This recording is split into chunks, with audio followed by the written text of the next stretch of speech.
ہمارے آج کے پروگرام میں شامل ہے ٹپونیمی کیا ہے، علاقوں کے نام کیوں اور کیسے رکھے جاتے ہیں، یہ اظہار محبت ہے یا اظہار نفرت، کتیانہ کا نام کتیانہ آخر کیوں پڑا، اور کچھ اور دلچسپ حقائق پیش کریں گے۔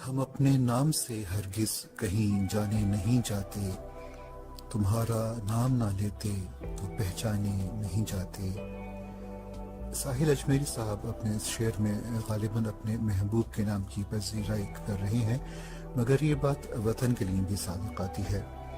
آپ کے ملک، شہر یا گاؤں کا نام ہی یہ آپ کی اصل پہچان بنتا ہے۔ آج سوچ سرائے کا موضوع بھی مقامات کے ناموں سے ہی منسلک ہے۔ دنیا کا ہر مذہب اور ہر ثقافت اچھے نام رکھنے کی تلقین کرتے ہیں، چاہے نام انسانوں کے ہوں یا مقامات کے۔ آقائے دو جہاں حضرت محمد صلی اللہ علیہ وآلہ وسلم نے نہ صرف اچھے نام رکھنے پر زور دیا، بلکہ جن ناموں کے معنی اچھے نہیں تھے انہیں تبدیل بھی فرمایا۔ مثال کے طور پر ایک گھاٹی جس کا نام شیب الضلالہ یعنی گمراہی کی گھاٹی تھا، آپ صلی اللہ علیہ وآلہ وسلم نے اس کا نام شیب الہدایہ یعنی ہدایت کی گھاٹی رکھ دیا۔ کسی جگہ کا نام کیوں اور کیسے رکھا گیا ہوگا اور اس کا کیا مطلب ہے، آج کل یہ سب کچھ ٹپونیمی نامی سائنس کے تحت اسٹڈی کیا جاتا ہے۔ بعض جگہوں کے نام وہاں کے جغرافیہ یا لوگوں کے رہن سہن کی عکاس ہوتے ہیں، جیسے اسلام آباد، رامپور، سیالکوٹ وغیرہ، جبکہ بعض ناموں کی اصل کا تعین کرنا مشکل نظر آتا ہے، جیسے کراچی، دبئی یا طائف۔ لیکن پھر بھی محققین قدیم روایات اور کہانیوں کی بنیاد پر ان ناموں کے جواز تلاش کرتے نظر آتے ہیں۔ بات تو سچ ہے مگر بات ہے رسوائی کی۔ پروین شاکر صاحبہ کا یہ مصرع مجھے اس لیے یاد آ گیا کہ کبھی کبھی مقامات کے نام رکھنے کی وجہ نفرت بھی ہوتی ہے، اور ستم ظریفی کی بات تو یہ ہے کہ نفرت کی بنیاد پر رکھا گیا نام بھی کسی نہ کسی زاویے سے اچھا ہی ہوتا ہے، مگر بسا اوقات یہ معاملات اتنے حساس ہو جاتے ہیں کہ جنگ و جدل کی نوبت آ جاتی ہے۔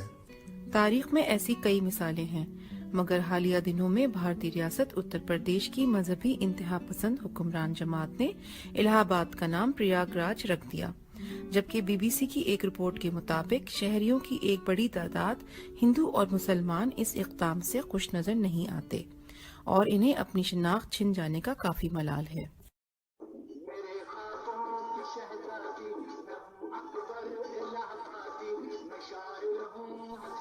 مشہور شاعر جناب اکبر الہ آبادی صاحب نے شاید ان حالات کو 150 سال پہلے ہی محسوس کر لیا تھا، اسی لیے انہوں نے کہا، دنیا میں ہوں دنیا کا طلبگار نہیں ہوں، بازار سے گزرا ہوں خریدار نہیں ہوں۔ دنیا کی ورچوئل آوارہ گردی کرتے کرتے اچانک میری نظر ایک ایسے مقام پر پڑی جس کا نام کافی عجیب محسوس ہوا۔ ریاست ہریانہ کا ایک قصبہ ہے جس کا نام ہے کتیانہ۔ اب کچھ لوگ اسے مذکر انداز میں کتیانہ اور کچھ لوگ اسے مؤنث انداز میں کتیانہ کہتے ہیں۔ اچھا، یہ تو بڑا عجیب سا نام ہے، اور اس کے 2 ورژن بھی ہیں، تو کیا ان کی کوئی روایت بھی ملتی ہے یا ان کی اصل بھی نامعلوم ہے؟ جی دونوں ورژنز کی روایات موجود ہیں۔ پہلے کون سی سناؤ، زنانہ یا مردانہ؟ Ladies first.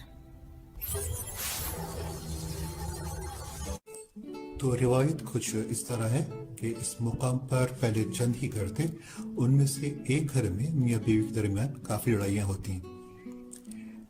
میاں اکثر وہ آگے آگے بھاگتے، کبھی گھر کے اندر کبھی گھر کے باہر، اور بیگم ان کے پیچھے پیچھے ہوتی اور ان کے ہاتھ میں اکثر کچھ نہ کچھ ہوتا۔ جو شوہر جو تھے وہ اکثر چلا رہے ہوتے، یا نہ کر، یا نہ کر۔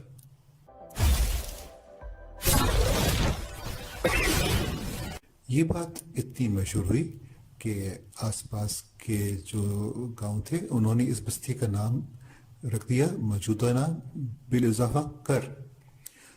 لیکن وقت گزرنے کے ساتھ ساتھ کر کا لفظ معدوم ہو گیا اور نام رہ گیا صرف کتیانہ. یہ تو بہت بری سی کہانی سنا دی آپ نے. کیا ایسا سچ مچ ہوا تھا؟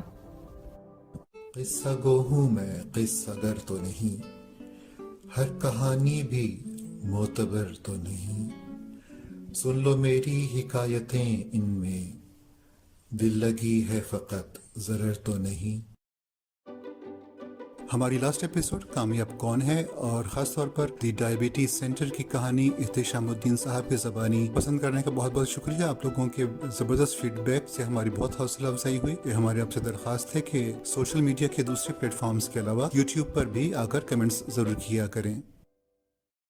دنیا میں ایک قصبہ ایسا بھی ہے جس کا نام محض ایک لیٹر یعنی ایک حرف پہ مبنی ہے، جیسے نارتھ لینڈ ناروے کا ایک گاؤں او، اور دوسری طرف کچھ مقامات کے نام پوری داستان سنا رہے ہوتے ہیں، جیسے نیوزی لینڈ کا ایک پہاڑ جس کا نام 85 حروف پہ مشتمل ہے لیکن مختصراً اسے ٹوماٹا کہا جاتا ہے.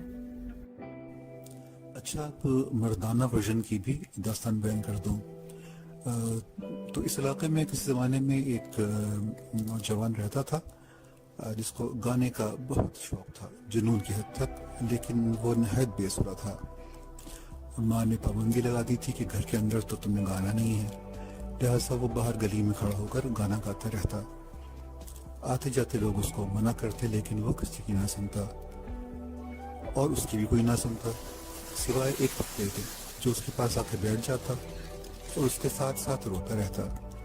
ایک دن پڑوسن تنگ آ کر باہر نکلی اور منت کی نوجوان کی کہ بھیا نہ گا، بھیا نہ گا، لیکن نوجوان نے ایک نہ سنی اور وہ مسلسل گاتا رہا. جھنجھلا کر پڑوسن نے کتے کی طرف دیکھا اور زور سے چیخی، کتیا نہ گا. اس کا یہ کہنا تھا کہ نوجوان بھاگ کر اپنے گھر میں گھس گیا اور آئندہ کسی نے اس کو گاتے ہوئے نہیں سنا.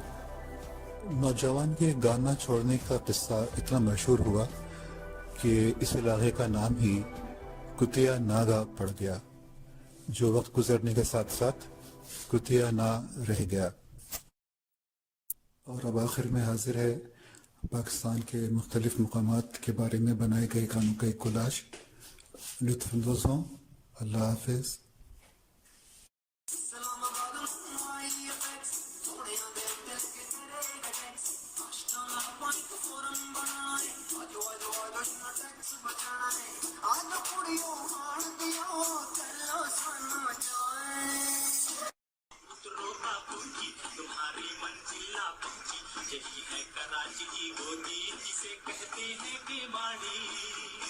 منوڑے یہاں سے جانا ہو تو لے جائے کہ تمہیں کشتی بابو ہو جانا فٹ پاتھ پر.